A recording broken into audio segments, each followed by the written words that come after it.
যাদের সিদ্ধারা আছে তারা আজকে এসছে 3 ফুট মাটিতে গর্ত করে রেলের পাত ঢুকিয়েছে। কিসের ভয়? এই তো ঝোলা ব্যাগ ছেঁড়া চটি।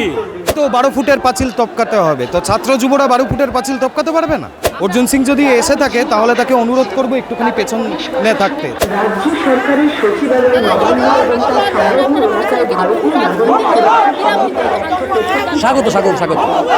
যাদের সিদ্ধারা আছে তারা আজকে এসছে, যাদের সিদ্ধারা নেই তারা লুকিয়ে পড়েছে। পুলিশ ব্যারিকেড শুধু দেয়নি, মমতা ব্যানার্জি বাড়ির সামনে ব্যারিকেড দিয়ে দিয়েছে।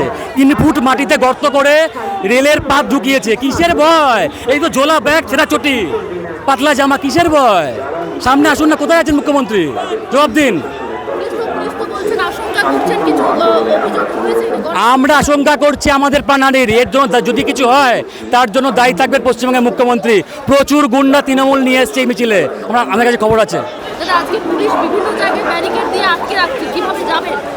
যাব মানে এই পুলিশ ভয় পেয়েছে, এটাই তো আমাদের উৎসাহ। আমরা টপকে চলে যাব নবান্নে, একদম। কি হবে? ওই তো 12 ফুটের পাঁচিল টপকাতে হবে, তো ছাত্র যুবরা 12 ফুটের পাঁচিল টপকাতে পারবে না। আমরা একদম সচেতন আছি, কোনো রাজনৈতিক ব্যক্তিকে আমরা এখানটায় সামনে মিছিলে অ্যালাউ করব না। আচ্ছা আচ্ছা, অর্জুন সিং কোথায় কোথায়? আমাদের মিছিল ওই সামনে দিয়ে শুরু হবে।